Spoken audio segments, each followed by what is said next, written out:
Hello students, welcome back to my channel Bansal Biology. In today's video, we are going to see about the questions from the topic inversion. हम 2015 से लेकर 2019 तक के questions देखने वाले हैं. Inversion के बारे में हमने डिटेल में पहले ही वीडियो एक मैं बना चुकी हूँ, तो अगर आपने वो वीडियो नहीं देखा है तो मैं आपको इंसिस्ट करूंगी कि आप वो वीडियो देखिए, उसके बाद आप ये वीडियो देखेंगे तो आपको जो है ये वीडियो बहुत अच्छे से समझ में आएगा. इस वीडियो में हम सॉल्व तो करेंगे ये क्वेश्चन, साथ में टिप्स भी देखेंगे जिसको यूज करके जो हमारा क्वेश्चन है वो जल्दी सॉल्व हो सकता है और CSIR में हम टाइम की बचत कर सकते हैं in the question solving. So let's get started with the video guys. अगर हम पहला क्वेश्चन देखें तो पहला क्वेश्चन है from the year December 2015. CSIR का दिसंबर 2015 का क्वेश्चन है. हमें यहाँ पे एक डायग्राम दिया गया है जिसमें आपको क्रॉस दिख रहा है, यहाँ पे क्रॉस करके दिया हुआ है. क्वेश्चन बोल रहा है कि जब मियोटिक पेयरिंग होगी, when meiotic pairing will occur in a inversion heterozygote, in an inversion heterozygote. तो हमेशा आपको ये वर्ड पे पहले ध्यान देना है जब भी इन्वर्जन के ऊपर क्वेश्चंस आए कि हेटेरोजाइगोट बोल रहा है या होमोजाइगस बोल रहा है. अगर हेटेरोजाइगस बोल रहा है तो मतलब जो होमोलॉगस पेयर ऑफ क्रोमोसोम्स होते हैं उनमें से एक जो क्रोमोसोम है वो क्या गया है, उसने अंडरगो किया है इन्वर्जन, और दूसरा जो क्रोमोसोम है उसने इन्वर्जन अंडरगो नहीं किया, वो बिल्कुल ही नॉर्मल है.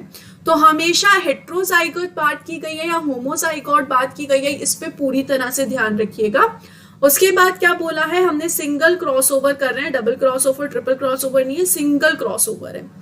तो उससे the result gametes produced may have, यहाँ पे आपको इन वर्ड्स पे भी देखना है, may have, definitely have, always have, ऐसे वर्ड्स को आपको बिल्कुल ध्यान से देखना है. तो यहाँ पे क्या लिखा है, मे हैव, कि हो सकता है, हो नहीं भी सकता, मे हैव. ओके, सो मे को आपको हमेशा करना है. मे ऑलवेज इन वर्ड्स पे हमेशा ध्यान रखना है. मे यानी कि not 100%, some percentage, 50%, 60%, 70%, but not 100%. तो यहाँ पे इन क्वेश्चन, जब भी आप स्टेटमेंट बेस्ड क्वेश्चंस करते हैं और उनके साथ आपको डायग्राम्स दिया हुआ है, तो हमेशा स्टेटमेंट को देखिए, उसके बाद डायग्राम को देखिए, और स्टेटमेंट को देख के ही डायग्राम देख के फिर स्टेटमेंट बताइए सही है या गलत है. ऐसे नहीं पहले हम डायग्राम को देख रहे हैं फिर उसके हिसाब से हम पूरा अपना इन्वर्जन का दिमाग लगा रहे हैं, पैरासेंट्रिक है, पेरीसेंट्रिक है, उसमें क्रॉसिंग ओवर करके हम सब कुछ देख रहे हैं, उसके बाद हम स्टेटमेंट को देख रहे हैं. ऐसा कभी नहीं करना है. हमें जब भी टाइम बचाना है हम क्या करेंगे, सबसे पहले स्टेटमेंट देखेंगे, स्टेटमेंट के हिसाब से हम उस डायग्राम को देख के हमारा क्वेश्चन सॉल्व करेंगे, जिससे क्या होगा, हमारा टाइम जो है बच जाएगा. So this was the tip number 1. So let's see कि इसमें क्या बोला है. ए स्टेटमेंट बोल रही है कि the chromosome have normal gene sequence, कि क्रोमोसोम के पास क्या होगा, नॉर्मल जीन सीक्वेंस होगा जब क्या फॉर्म हो जाएगा, गैमीट फॉर्म हो जाएगा. ठीक है, तो अगर मैं इसमें देखूं कि ये वाली जो फर्स्ट है, फर्स्ट यहाँ पे जो स्ट्रैंड है वो क्रॉसओवर जा ही नहीं रहा है, ना उसने कोई इन्वर्जन की, यानी कि एक ऐसा गैमीट तो होगा ही होगा जिसमें क्या होगा, नॉर्मल सीक्वेंस प्रेजेंट है. तो इसके हिसाब से मैं क्या बोल सकती हूँ कि स्टेटमेंट नंबर ए जो है वो बिल्कुल ही सही है. ठीक है, तो हमारी स्टेटमेंट नंबर ए तो सही हो चुकी है. अब हम चलते हैं स्टेटमेंट नंबर बी पे. वो क्या बोल रहा है, तो chromosome having inverted gene sequence, कि कुछ जो गैमीट्स हैं उनके क्रोमोसोम के पास इन्वर्टेड जीन सीक्वेंस हो सकता है. तो इन्वर्टेड जीन सीक्वेंस किसके पास प्रेजेंट है, हमें पता है होमोलॉगस के दूसरे पेयर के पास प्रेजेंट है. पहला वाला तो इन्वर्जन गया ही नहीं, तो उसके पास तो हो ही नहीं सकते. तो हम इन दोनों को तो ऐसा का ऐसा छोड़ देते हैं. अब हम इन दोनों की बात करते हैं. ठीक है, इनमें से जो एक है, एक स्ट्रैंड जो है वो क्या शो कर रहा है, वो तो क्रॉसिंग ओवर शो कर रहा है. तो क्रॉसिंग ओवर के बाद उसके सीक्वेंसेस चेंज हो सकते हैं, तो हम उसको अभी कंसीडर नहीं करते. हम लास्ट वाले को देखते हैं. तो लास्ट वाला जो है वो कैसा है, वो ऐसा का ऐसा ही जाएगा, वो कोई क्रॉसिंग ओवर शो नहीं कर रहा, और वो इन्वर्टेड का इन्वर्टेड ही ऑफस्प्रिंग में चला जाएगा, मतलब गैमीट्स में चला जाएगा. तो इसमें कैसा सीन आएगा, ए बी सी, उसके बाद डी ई एफ की जगह क्या हो जाएगा, एफ ई डी, और फिर जी. तो ये इन्वर्टेड सीक्वेंस किसमें प्रेजेंट होगा, एक स्ट्रैंड में प्रेजेंट होगा. ये वाला जो हमारा है जिसने क्या शो किया, इन्वर्टेड शो किया, उसमें से एक स्ट्रैंड के पास तो पक्का इन्वर्टेड सीक्वेंस, और वो वैसा का वैसा ही जा रहा है पक्का, क्योंकि वो क्रॉसिंग ओवर भी नहीं शो कर रहा. तो इससे मुझे क्या पता चल गया, कंफर्म कि मेरी बी स्टेटमेंट भी सही है. उसके बाद अगर मैं कही सी स्टेटमेंट पे, और dicentric chromosome with duplication and deletion, तो डाइसेंट्रिक क्रोमोसोम क्या हमने पहले देखा था कि जो दो क्रोमोसोम्स है वो अटैच है एक दूसरे से विद द ब्रिज, और वो जो दो क्रोमोसोम्स है उन दोनों के पास क्या प्रेजेंट है, सेंट्रोमियर प्रेजेंट है। तो अब ये वाला जो क्रोमोसोम कहलाएगा ये कहलाएगा डाइसेंट्रिक क्रोमोसोम। अगर आपको नहीं पता है तो प्लीज आप प्रीवियस वीडियो देख लीजिए, मैं पहले भी फिर से आपको बता रही हूँ। तो डाइसेंट्रिक क्रोमोसोम जो है ऐसी कंडीशन आएगी या नहीं आएगी वो हमें क्रॉस करके देखेंगे। तो हमने जब इसका क्रॉसिंग ओवर किया, ऐसे ऐसे गई गाड़ी गई डी तक पहुंची, डी के पास चली गई गाड़ी नीचे, ई आ गया, एफ आ गया, ए आ गया, बी आ गया। क्या इस वाले स्ट्रैंड में सेंट्रोमियर आया? देखो ध्यान से, ए बी सी डी, एक सेंट्रोमियर ये वाला आ गया है, और उसके बाद गाड़ी चली गई नीचे, यानी कि डाइसेंट्रिक कंडीशन नहीं हो रही है। इस वाले स्ट्रैंड में दो सेंट्रोमियर नहीं आ रहे हैं इवन आफ्टर क्रॉसिंग ओवर, तो यानी कि ये ऑप्शन क्या हो गया, गलत हो गया। ऐसे ही एंड एसेंट्रिक क्रोमोसोम, एसेंट्रिक भी प्रेजेंट नहीं होगा, अगर डाइसेंट्रिक प्रेजेंट नहीं हुआ तो ये वाली स्टेटमेंट भी क्या हो गई है, गलत हो गई है। The chromosome having duplication and deletion, yes chromosome के पास डुप्लीकेशन एंड डिलीशन होगी। अभी हमने देखा ये यहाँ पे गया ए बी, फिर आया सी, फिर आया डी, गाड़ी नीचे चली गई, ई एफ ए बी, तो ए बी क्या हो गया, डुप्लीकेट हो गया, और वहीं से इस वाले स्ट्रैंड से जी तो गायब ही हो गया, आफ्टर गैमीट बनेगा, तो इसलिए डिलीशन भी हो रही है, डुप्लीकेशन भी हो रही है। तो ई ऑप्शन भी कैसा होगा, सही होगा। तो उससे हमें पता चल गया ए बी और ई ऑप्शन जो है बिल्कुल सही है। उससे हमारा बी स्ट्रैंड, बी वाला जो है वो बिल्कुल ही सही स्टेटमेंट आ गई है। ठीक है, तो आपको जब भी इन्वर्जन के क्वेश्चन आए होमोजाइगस और हेटेरोजाइगस पे पूरे अच्छे से ध्यान रखना है, इन वर्ड्स पे अच्छे से ध्यान रखना है, क्या बोला है, मे, ऑलवेज, इस टाइप के, और फिर स्टेटमेंट को पढ़ते पढ़ते आपको डायग्राम को देख के जो स्टेटमेंट्स है वो सही है या गलत है बतानी है। ठीक है, इन कुछ स्टेप्स को ध्यान रखेंगे तो आपका क्वेश्चन आराम से हो जाएगा। तो ये था हमारा पहला क्वेश्चन, वो क्या आपका है, CSIR नेट दिसंबर 2015 का। नेक्स्ट क्वेश्चन पे चलते हैं। नेक्स्ट क्वेश्चन कब का है, CSIR नेट दिसंबर 2016 का है। तो इसमें क्या बोला गया, इसमें बोला है inversions are considered as crossover suppressors because, कि मतलब अगर किसी भी क्रोमोसोम में इन्वर्जन हो गया तो वो क्रोमोसोम जो है वो as a crossover suppressor की तरह एक्ट करेगा, यानी कि उसमें क्रॉसिंग ओवर नहीं होगी क्योंकि उसमें इन्वर्जन हो चुका है। तो इसका रीजन क्या है, अगर मैं सबसे पहले देखूं कि homozygous inversion are lethal and thus they do not appear in next generation. हमने देखा था कि जो अगर एक है, समझो यहाँ पे क्रोमोसोम है और ये क्रोमोसोम है, होमोजाइगस मतलब कि दोनों ही जो होमोलॉगस क्रोमोसोम है उन्होंने क्या शो कर दिया, इन्वर्जन शो कर दिया। मैंने आपको पिछले लेक्चर में बताया था कि जब तक इन्वर्जन में जीन की कटिंग नहीं होगी, एक इंपॉर्टेंट जीन की कटिंग नहीं होगी, तब तक इन्वर्जन बिल्कुल भी हार्मफुल नहीं है। इन्वर्जन कैसा है, इन्वर्जन यूजफुल है। तो इसकी बात कहना कि होमोजाइगस इन्वर्जन आर लीथल, ये स्टेटमेंट बिल्कुल ही गलत हो गई है, क्योंकि इसके इन्होंने यहाँ पे कभी पे भी स्पेसिफाई करके नहीं बोला है कि जो इन्वर्जन हुआ है वहां पे कटिंग कहाँ हुई है, एक फंक्शनल जीन पे हुई है। तो ये स्टेटमेंट को हम बिल्कुल भी सही नहीं बोल सकते हैं, बिल्कुल 100% करेक्ट नहीं है। ठीक है, अगले inversions are generally non lethals. Next is inversion heterozygotes. अब यहाँ पे हेटेरोजाइगोट्स की बात चल गई, यानी कि एक स्ट्रैंड ने क्या शो किया, इन्वर्जन शो किया, और दूसरे स्ट्रैंड ने इन्वर्जन नहीं शो किया है। i.e. one copy having normal chromosome and its homologous having inversion does not allow crossing over to occur as they cannot pair at all। क्या ऐसी कंडीशन होती है कि एक होमोलॉगस क्रोमोसोम नॉर्मल है और दूसरे होमोलॉगस क्रोमोसोम ने अगर इन्वर्जन शो करी तो वो पेयर नहीं हो सकते? हमने देख लिया था पहले ही, अगर ऐसी कंडीशन हुई तो जो इन्वर्टेड क्रोमोसोम है वो क्या कर लेगा, वो लूप फॉर्म कर लेगा, it will form a loop. तो यहां से ये वाली स्टेटमेंट भी बिल्कुल गलत है, क्योंकि वो लूप फॉर्म करके पेयर अप कर देता है। तो ये स्टेटमेंट भी हो गई हमारी गलत, ये भी क्रॉसओवर सप्रेशर की तरह एक्ट नहीं कर रहा। Due to inversion present 4 chromosome takes part in pairing and crossover events and make the structure difficult for separate and gamete formation. क्या 4 क्रोमोसोम क्रॉसिंग ओवर में पार्ट लेते हैं? क्या 4 क्रोमोसोम पेयरिंग करते हैं? हमने यहाँ पे बहुत अच्छे से देख लिया था कि 2 ही क्रोमोसोम्स जो हैं वो पेयर अप कर रहे हैं, चारों स्ट्रैंड्स जो हैं वो क्रॉसिंग ओवर में पार्ट नहीं ले रहे हैं। तो ये स्टेटमेंट तो बिल्कुल ही गलत है, इसमें तो कंफ्यूज होने का सवाल ही नहीं उठता है।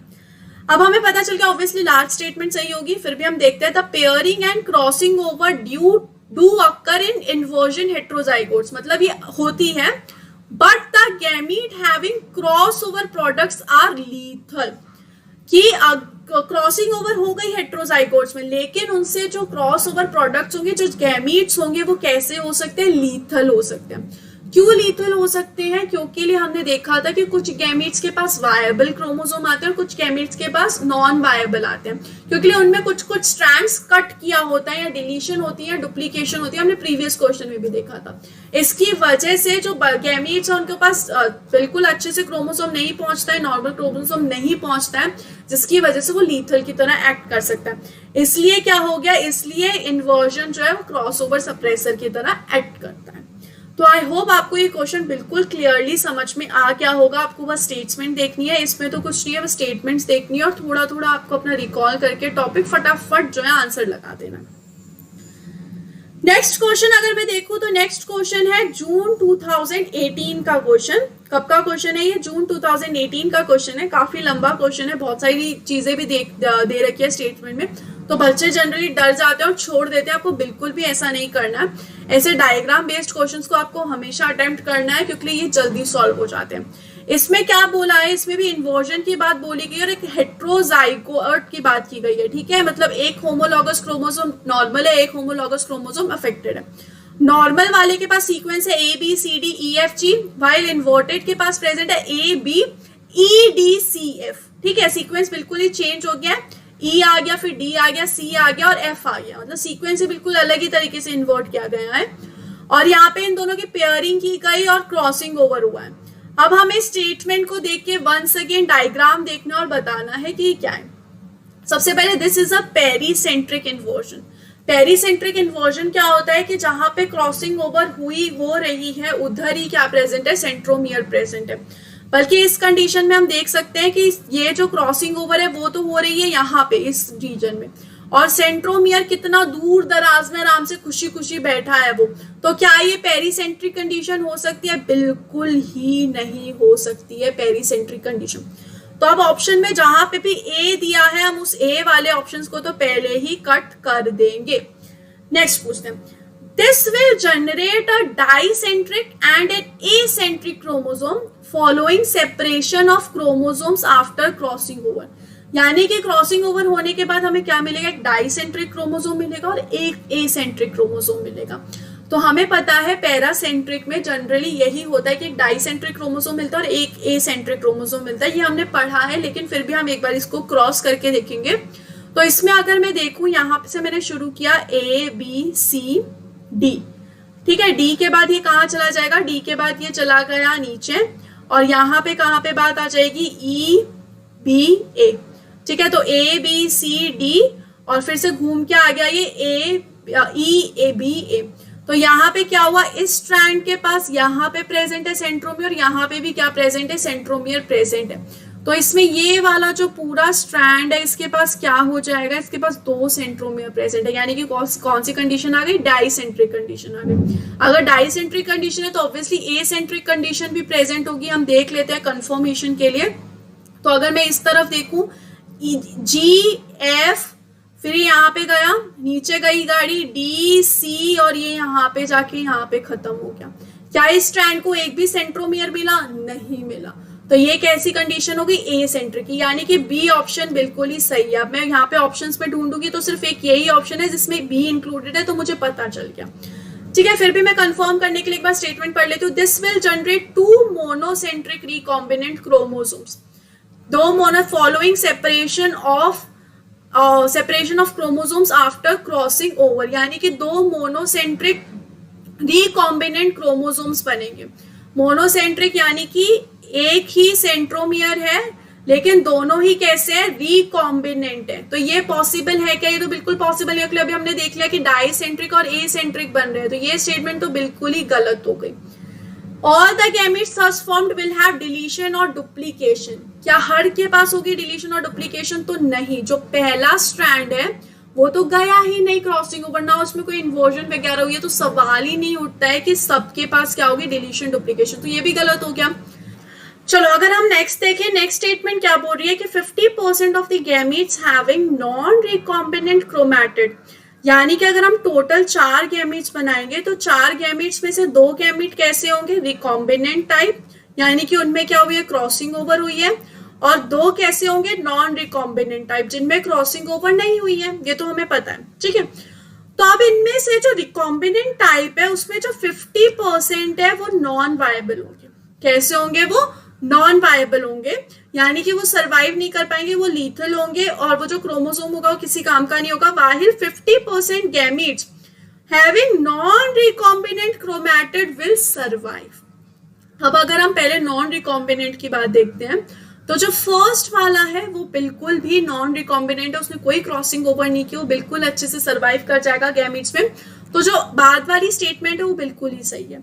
अगर मैं पहले वाली स्टेटमेंट की बात करूं तो 50% of the gametes having recombinant chromatid will be non viable. तो जिनके पास भी रिकॉम्बिनेंट वाला गया है कैसे होंगे, वो नॉन वायबल होंगे, वो सरवाइव ही नहीं कर पाएंगे, क्योंकि आफ्टर जो रिकॉम्बिनेशन हो गई तो रिकॉम्बिनेशन के बाद जो क्रोमोसोम्स है वो एक डाइसेंट्रिक और एक एसेंट्रिक है, तो वो जो गैमीट्स है वो वैसे भी वायबल होंगे ही नहीं। तो इसमें क्या बोला है, इसमें 50% बोला है, वैसे तो 100% ही नॉन वायबल होंगे, लेकिन इनमें 50% बोला है, लेकिन ऐसा नहीं बोला ओनली 50%। तो 50% नॉन वायबल है, ये बात हमें बिल्कुल ही सही है, और ये वायबल है 50%, ये बात भी बिल्कुल ही सही है। तो इससे हम बोल देते हैं कि स्टेटमेंट ई भी सही है। स्टेटमेंट एफ के बाद कि this is a paracentric inversion, yes it is a paracentric inversion, हमें तो पहले ही पता चल गया, तो एफ स्टेटमेंट भी सही है। तो कौन सा हो गया, सी सही हो गया। ये हमने सिर्फ समझने के लिए सारे ऑप्शंस करके देखे, हमें सारे ऑप्शन एग्जाम में नहीं करने हैं। अगर हमारा पहले ही अच्छे से आंसर हमें कंफर्म है कि हाँ ठीक है यही आंसर होगा, तो हमें इतना टाइम वेस्ट नहीं करना। बाद में इतना टाइम वेस्ट कर सकते हो जब आपके सारे क्वेश्चंस आपके अटेम्प्ट हो चुके हैं CSIR के पेपर में। तो ये कब का पेपर था, जून 2018 का क्वेश्चन। चलो तो नेक्स्ट क्वेश्चन देख लेते हैं। नेक्स्ट क्वेश्चन कब का है, नेक्स्ट क्वेश्चन है दिसंबर 2018 का क्वेश्चन, जो मेरे बहुत करीब है ये क्वेश्चन, क्योंकि जो मैंने पेपर दिया था वो दिसंबर 2018 का था, और ये क्वेश्चन मैंने अटेम्प्ट किया था, और ये क्वेश्चन मेरा सही था। तो लेट्स सी कि इस क्वेश्चन को कैसे सॉल्व करना है। तो इसमें क्या बोला गया है, इसमें वही बात बोली गई है कि एंड द मियोसिस हमें देखना है, जो कॉन्सिक्वेंसेस स्टेटमेंट को में दिए हुए हैं। इन्वर्जन का पॉइंट एंड हेट्रोजाइगोट है, ठीक है, यानी कि एक होमोलॉगस क्रोमोसोम ने क्या किया, चेंज किया, और एक होमोलॉगस क्रोमोसोम वैसा का वैसे ही उसने इन्वर्जन शो नहीं किया। स्टेटमेंट पढ़ के हम जो डायग्राम है उसको देखेंगे। तो इसमें क्या बोला है, the resultant 2 chromosomes will have deletion and duplication. 4 chromosomes बनते हैं, जब क्रॉसिंग ओवर हो जाती है तो उसमें से जो 2 क्रोमोसोम्स है उनमें क्या होगा, डिलीशन होगा और डुप्लीकेशन होगा, ठीक है। तो पहला स्ट्रैंड तो हम देखेंगे ही नहीं, क्योंकि वो वैसा का वैसा ही चाहता है, उसको कोई फर्क नहीं पड़ता। हम दूसरे स्टैंड से शुरू करेंगे। तो दूसरा स्टैंड यहाँ पे क्या, ABC आया, फिर आ गया D नीचे आके, फिर आया EFG, और फिर यहाँ से घूम के फिर से क्या आ गया, A और B आ गया। तो I और H कहाँ गया, I और H तो गायब ही हो गया, यानी कि डिलीशन भी हो गई और डुप्लीकेशन भी हो गई, इसलिए A और B जो स्ट्रैंड है उसने क्या कर दिया, वो फिर से आया, A और B जीन फिर से आया। ये पहले स्टैंड की बात हुई है, इसमें स्पेसिफिकली 2 क्रोमोसोम बोला गया, तो हम दोनों क्रोमोसोम देखेंगे। तो हम यहाँ से शुरू करते हैं, IHGFED, नीचे गया, यहाँ से आया, और यहाँ पे इसके पास क्या आ गया, H और I। C कहाँ गया, A कहाँ गया, B कहाँ गए, सारे गायब, यानी कि इसमें भी क्या हुई है, डिलीशन हुई, और HI का क्या हुआ है, डुप्लीकेशन हुआ है। तो A स्टेटमेंट हमने पता चल गई बिल्कुल ही सही है। नेक्स्ट इज बी स्टेटमेंट कि एक डाइसेंट्रिक आएगा और एक eccentric chromosome will be formed. हमें पता है डाइसेंट्रिक और एसेंट्रिक का फॉर्म होते हैं पैरासेंट्रिक में, और यहाँ पे हमें दिख रहा है कि सेंट्रोमियर कहीं दूर दराज पे नहीं प्रेजेंट है, बिल्कुल बाजू में प्रेजेंट है, यानी कि ये कैसा केस हो सकता है, ये पेरीसेंट्रिक का केस हो गया। लेकिन फिर भी हम एक बार करके देखेंगे क्रॉस। तो यहाँ पे हमने शुरू किया ABC, हम नीचे गए DE, ठीक है। इस वाले स्ट्रैंड के पास आ गया सेंट्रोमियर, यानी कि डाइसेंट्रिक या एसेंट्रिक वाली कंडीशन नहीं हुई। फिर से हम कंफर्मेशन के लिए देखेंगे, IHGFE, इस वाले स्ट्रैंड के पास भी क्या आ गया, सेंट्रोमियर आ गया, यानी कि जो स्टेटमेंट नंबर बी है वो कत्ते ही गलत है। तो हमें बी वाले जितने भी हैं उनको साफ हटा देना है। अब हमारे पास 2 स्टेटमेंट्स बची है जो हमें सी को देख के पता चल जाएगी। तो सी स्टेटमेंट देखते हैं, the inversion does not allow crossing over to occur, so even if a crossing over is initiated it will fail to occur. पिछले क्वेश्चन जैसी ही स्टेटमेंट है, ये बिल्कुल ही गलत है क्योंकि लूप बन जाता है, आराम से इन्वर्जन हो सकता है, क्रॉसिंग ओवर हो सकती है। तो स्टेटमेंट नंबर डी सही है, हमें यहीं से पता चल गया। फिर बी फॉर कंफर्मेशन हम यहाँ पे देख लेते हैं। डी स्टेटमेंट क्या बोल रही है, the crossing over is considered suppressed by inversion as the acentric chromosome will not segregate normally. कोई सेंस ही नहीं बनता है, गलत हो गई स्टेटमेंट, क्योंकि क्रॉसिंग ओवर के बाद ही तो एसेंट्रिक क्रोमोसोम बनेगा, तो कुछ सेंस नहीं है स्टेटमेंट का।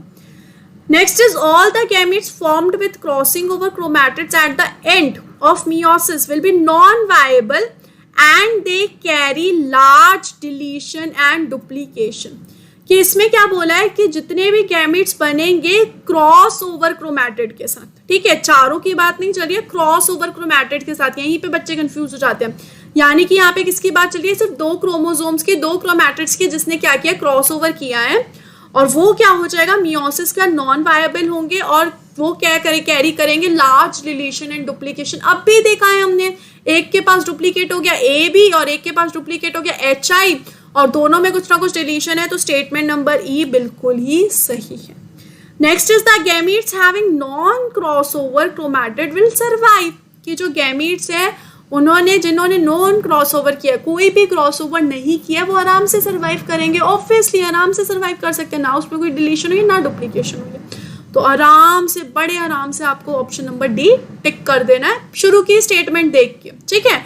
प्रूफ रीडिंग का काम हम कब करेंगे, at the end of the paper, हमारे पास बहुत ज़्यादा टाइम होगा। शुरू में तो आपको फटाफट बस अगर आपको लग रहा है कि हाँ ठीक है, आपने शुरू की स्टेटमेंट देख के टिक कर दीजिए। आगे जो नेक्स्ट क्वेश्चन है वो रीसेंट क्वेश्चन है। ये क्वेश्चन है फ्रॉम द ईयर दिसंबर 2019, यानी कि लास्ट पेपर जो था, अभी तक 2020 का तो हुआ नहीं है, तो लास्ट पेपर का क्वेश्चन है ये। तो an individual is having paracentric inversion, बहुत ही बढ़िया बात हमें बता चुकी है कि पैरासेंट्रिक इन्वर्जन है, denoted by the region FED, यानी कि FED में क्या हो गई है, इन्वर्जन हो गई है। इन होमोजाइगस कंडीशन, होमोजाइगस कंडीशन बोलती है, पहली बार ऐसी चीज मिली है हमें कि जो दोनों क्रोमोसोम है वो क्या शो करे, इन्वर्जन शो करे। ऐसे नहीं है किसी एक ही क्रोमोसोम में इन्वर्जन है, इसमें भी इन्वर्जन है, इसमें भी इन्वर्जन है, यानी कि दोनों ही क्रोमोसोम के पास क्या होगा, ABCFEDGHI, और इसमें भी कैसा होगा, ABCFEDGHI, दोनों के पास ही सेम कंडीशन प्रेजेंट है। तो इसमें क्या होगा, generation of an acentric and dicentric chromosome. कैसे हो सकता है एसेंट्रिक और डाइसेंट्रिक? अब अगर जनरली आप पैरासेंट्रिक का लगाओगे तो पैरासेंट्रिक में क्या होता है, एसेंट्रिक और डाइसेंट्रिक हो जाते हैं, तो बच्चे वही सोच के कर लेंगे। लेकिन इसमें क्या होगा, इसमें तो नॉर्मल क्रॉसओवर हो सकता है, इसमें लूप बनने की कोई ज़रूरत है ही नहीं, क्योंकि ये जो सीक्वेंस है सेम प्रेजेंट है, सीक्वेंस जो है वो सेम प्रेजेंट है, इसलिए दोनों में क्या हुई है, इन्वर्जन हुई है। ये लूप कब बनती है, जब ऐसी सिचुएशन होती कि ऊपर वाले स्ट्रैंड के पास ये है, लेकिन लूप तो बनेगी नहीं, तो नॉर्मल क्रॉसओवर हो सकता है। स्टेटमेंट बिल्कुल गलत है। The recombinants will have long deletion और डुप्लीकेशन। क्यों होगा भाई, नॉर्मल क्रॉसओवर हो रहा है ना, लूप पे क्या कुछ बना है क्या, नहीं। स्टेटमेंट गलत। The inversion will suppress crossovering. क्यों सप्रेस करेगा वो, क्योंकि ले दोनों ही स्ट्रैंड ने इन्वर्जन करते हैं, दोनों एक जैसे हैं, दोनों एक ही थाली के चट्टे बट्टे हैं, तो क्यों होगी भाई क्रॉसओवर, सप्रेस नहीं होगी। All statements, all gametes will have complete genome and will survive normally. हाँ, क्योंकि ले नॉर्मल क्रॉसओवर हुई, नॉर्मल गैमीट्स का क्रोमोसोम और क्रोमोसोम के पार्ट्स का एक्सचेंज हुआ। डी स्टेटमेंट इज बिल्कुल करेक्ट। तो कौन सा ऑप्शन सही होगा, फोर्थ। तो ये थे आज के जो क्वेश्चंस जितने भी प्रीवियस ईयर में आए हैं इन्वर्जन से रिलेटेड। आप देख सकते हैं ज़्यादातर क्वेश्चन जो है स्टेटमेंट बेस्ड है और डायग्राम दिया हुआ है, उसके हिसाब से आपको करना है। आई होप ये जो वीडियो था वो आपके लिए काफ़ी हेल्पफुल रहा होगा, आपको काफ़ी हेल्प मिलेगी इसको सॉल्व करके। अगर आप कोई भी स्पेसिफिक वीडियो चाहते हैं CSI या नेट के रिलेटेड, तो आप डिस्क्रिप्शन नीचे जो है कमेंट बॉक्स में कमेंट कर सकते हैं, और मैं उन टॉपिक्स पे वीडियो जल्दी बनाने की कोशिश करूँगी। So guys, thank you so much for watching the video. Don't forget to subscribe my channel and share this video with all your friends. Guys, thank you so much.